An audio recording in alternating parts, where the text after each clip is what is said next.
est bien cher pour le 2.0.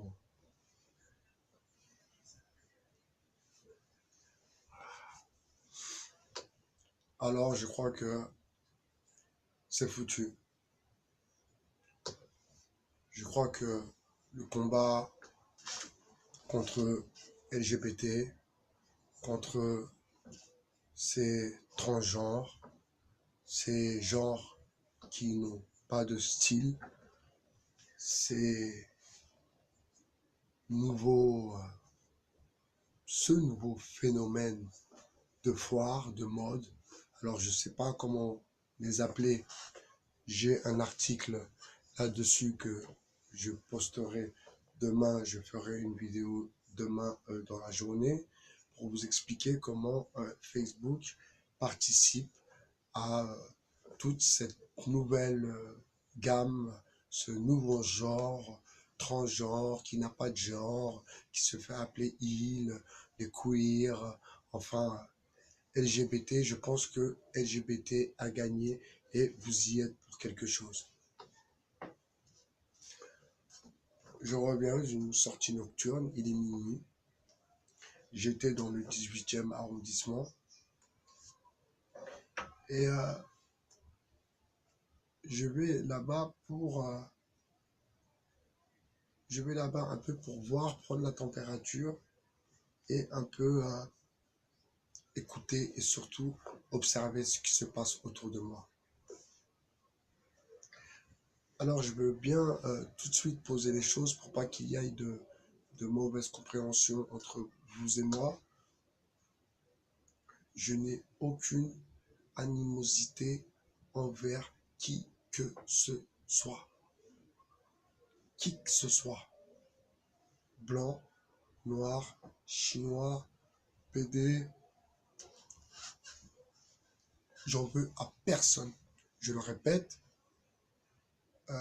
je suis dans une réflexion, je suis dans une lutte personnelle et une réflexion personnelle qui m'emmène vers un constat. Alors je pars du 13e arrondissement. Le 13e arrondissement, c'est pas un arrondissement super chic, hein. C'est pas le 7e, c'est pas le premier, c'est pas... Mais voilà, c'est quand même des gens qui se la racontent un peu, mais ils se la racontent pour rien, parce qu'ils jouent les blindés, mais ils sont pas blindés. Alors ce sont ceux-là les pires. Vous voyez, quand vous êtes à Trocadéro, quand vous êtes dans les arrondissements lourds, où vraiment les gens ont de l'oseille, eh ben, ils se font même pas voir, ces gens-là. Ils se font pas voir parce qu'ils sortent du taf, parking privé, ils rentrent chez eux, voilà, après travail, ils se font pas voir. Par contre, ceux qui nous dénigrent entre eux ou nous prennent pour des gens en dessous d'eux, parce que c'est ça en fait, c'est ça la lutte des classes. Alors on voit des petits blancs qui sortent avec des noirs.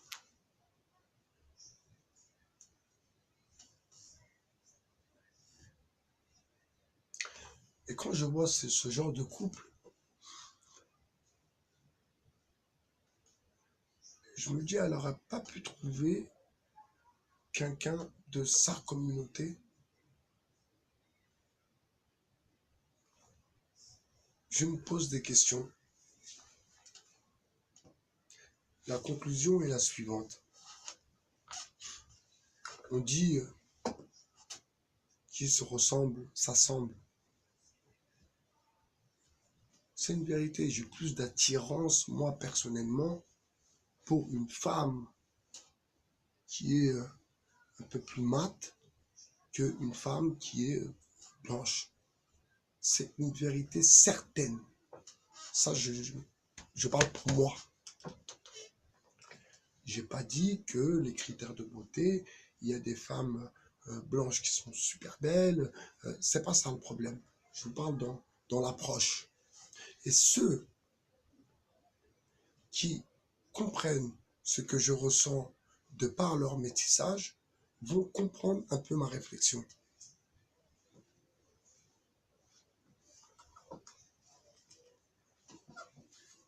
Alors, vous savez, ce genre de noirs,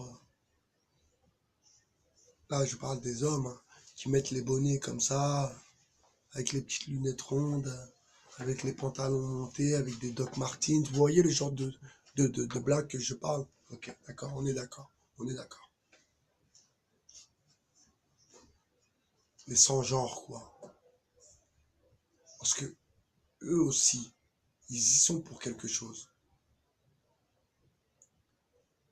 C'est pas dans le fait de se mélanger, là n'est pas le problème, mais dans le fait de ne pas oublier, de ne pas oublier qui tu es, de ne pas oublier d'où tu viens, de ne pas oublier ta communauté. Et ces gens-là, ils ont oublié leur communauté.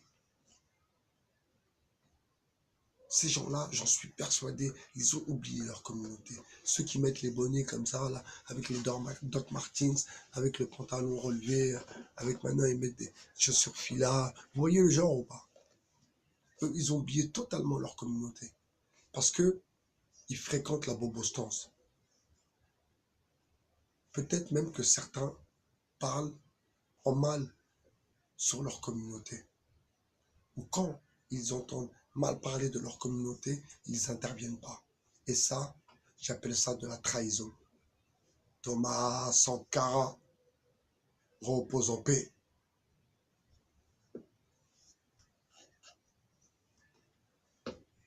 Ensuite, un nouveau phénomène. Alors, je vous laisse apprécier, ce n'est peut-être pas le mot, mais j'attends de voir ce que vous allez penser sur ce nouveau phénomène qui est vraiment, vraiment, vraiment scandaleux. Au métro Château-Rouge, il y a des petits jeunes issus de la diversité. Donc, ce message s'adresse à ma communauté. La diversité, c'est ma communauté. Et ça, il n'y a personne qui peut me l'enlever. Il n'y a personne qui peut me l'enlever. Parce que moi, je prétends me battre pour vous. Et je le répète, j'ai rien à gratter. Donc, qui viennent de ma communauté. Ma communauté qui est la diversité. Et celui qui me dit, non, tu ne fais pas partie de cette diversité, viens me voir. Je vais t'expliquer comment, je vais t'expliquer c'est quoi ma communauté. Je vais t'expliquer c'est quoi ma communauté.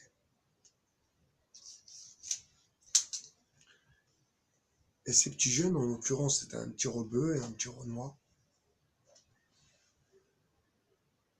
qui taxent de l'argent aux gens pour aller acheter, manger KFC. Alors là, je m'adresse à ceux qui connaissent, et surtout pour les Parisiens, parce que je sais qu'en banlieue, ça n'existe pas. J'en suis sûr. Parce que c'est chez moi, la banlieue, je connais. Mais à Paris, vous voyez, à Paris, ça existe, mes amis.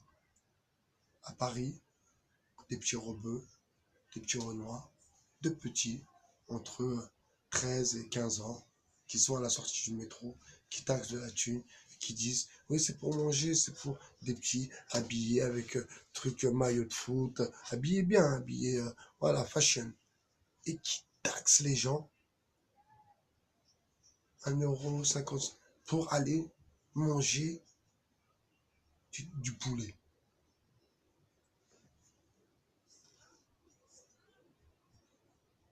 Ce soir j'ai pris une décision fatale. J'ai pris une décision et je ne reviendrai pas dessus. C'est une certitude. Je dois quitter Paris. Je dois partir de Paris. Je vais partir de Paris. car les transgenres, les queers, les machins, la bobostance, je ne peux plus les voir. Alors je vous raconte un épisode de ma soirée. On arrive, je suis dans le métro sur la N5, pour rentrer chez moi. Et il y a un mec, un drogué, qui fait la manche. Drogué qui accoutumant son crack, un cracker, ça. Personne ne lui a dit de fumer du crack, hein, je suis désolé. Hein. Un petit blanc. Et il passe comme ça, et devant moi, il y avait une fille et un monsieur, des blancs. Il passe, tac. Après, moi, je le regarde. Moi, je sais parce que je connais ce milieu de crackers, je connais. Parce que je fais du bénévolat dans une association, voilà pourquoi je connais. J'écris dans un magazine aussi, voilà pourquoi je connais. Et à un moment, le jeune homme, presque la trentaine, hein, il passe et il était un peu plus devant et elle sort une pièce de 1 euro, 2 euros. Et je lui dis, et là vous allez trouver peut-être mes propos un peu radicaux, hein, mais tout de suite après, il y a eu la vérité. Donc je lui dis, faut pas lui donner d'argent. Là, acheter de la drogue avec, faut pas lui donner d'argent. On me dit, oui, mais on fait ce qu'on veut, de toute façon, quand même, nanani, nanana. Je lui dis, bah, si vous voulez participer à sa destruction, allez-y, donnez-lui de l'argent. Donnez-lui. Après, elle commence, son mec commence à parler. Après, je lui dis, vous les bobos de merde là, vous les bobos. Et je commence vraiment à monter dans le ton. Son mec, il me dit, ouais, mais vous parlez tout seul. Et je lui dis, ouais, je parle tout seul. Je vous emmerde de toute façon. Vous, toute la bobostance là, les LGBT, tous les PD là, on en a marre de vous. Ils parlent pas, ils disent rien. Ces gens-là, ils parlent pas. Dès que tu commences un peu à parler, c'est des rouefs, c'est des peureux. Et quelques stations après, il y a un noir qui monte. Y'a malheureusement, pas d'argent sur moi. Parfois, je donne quand je peux me permettre, je donne. Mais je donne surtout aux familles syriennes. Je leur donne de l'argent, et ça, je vous le dis, faites-le, ça leur fera du bien. Je leur donne de l'argent, et je leur dis, excusez-moi, excusez-nous.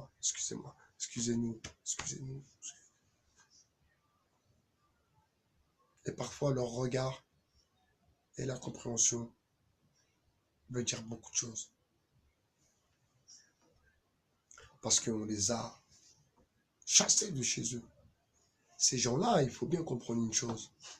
Parce que j'en connais personnellement.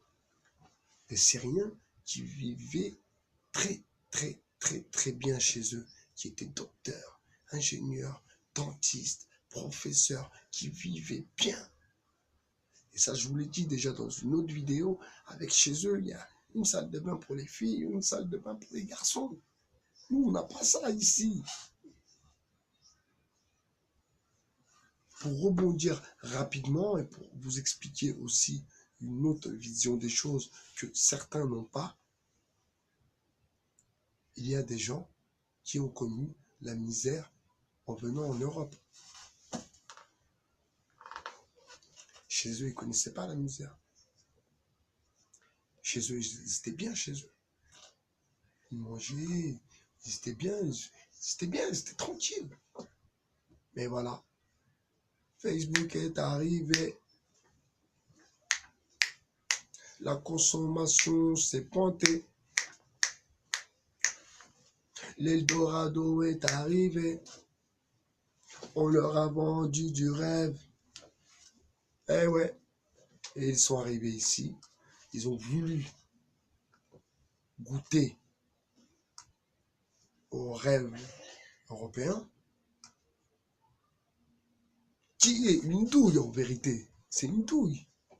Parce que c'est un placement. Vous voyez, la migrance, c'est un placement. C'est-à-dire, prennent les gens, ils les installent, ils les posent, ils leur donnent un peu au début, mais après, c'est eux qui ramènent de l'argent. Et après, ils tombent dans le piège infernal. Et puis, il y a ceux qui adhèrent pas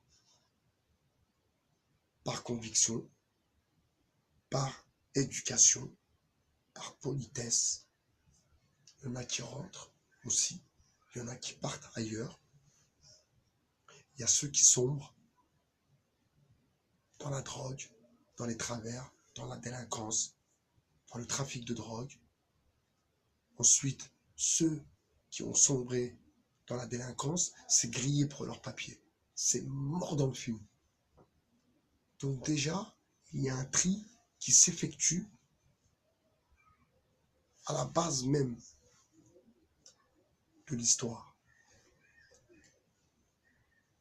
Je reviens. Donc il y a un jeune qui monte dans le métro, un noir. Et qui commence son speech, machin. Et là, je les regarde les deux en face de moi.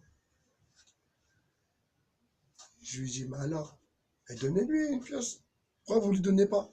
Il y a du monde. Et ces gens-là, ils ont la honte. Je leur dis, donnez-lui, pourquoi vous ne lui donnez pas? J'ai dit tout à l'heure, ça vous a touché. Parce que c'était un blanc. C'était un petit blanc. C'est pour ça que vous avez voulu vous donner. Vous aurez vu l'état du mec, du petit blanc qui faisait l'amour, plein de stars sur la gueule, dégueulasse.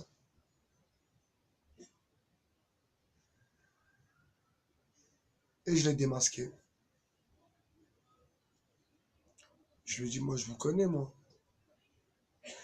Moi je vous connais très très bien. Je dis, je suis pas un migrant, moi. Vous et tous les autres, je vous connais, vous êtes des bluffeurs. Vous faites style. On connaît le mafé à Fatou, le couscous à Karima. On les connaît, ces gens-là. Vous êtes des bluffeurs.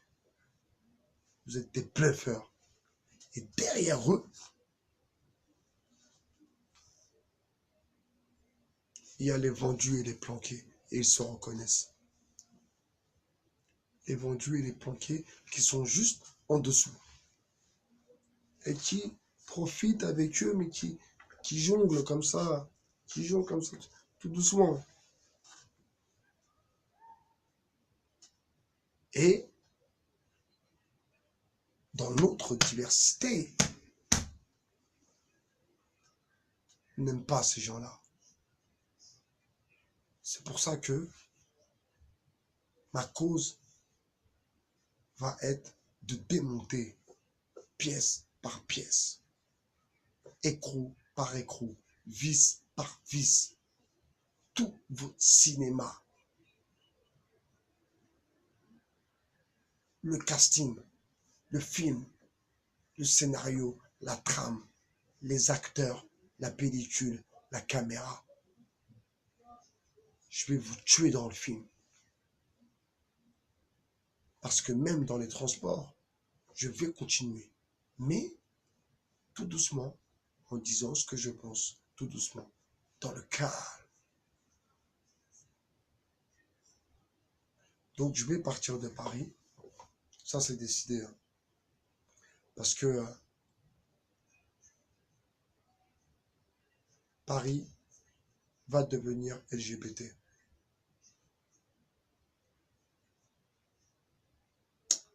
Paris va devenir LGBT, mes amis. Bientôt, il va y avoir le drapeau LGBT sur les écoles de la République. Et si vous ne faites rien pour que cela n'arrive pas, on est foutus. Nous sommes foutus.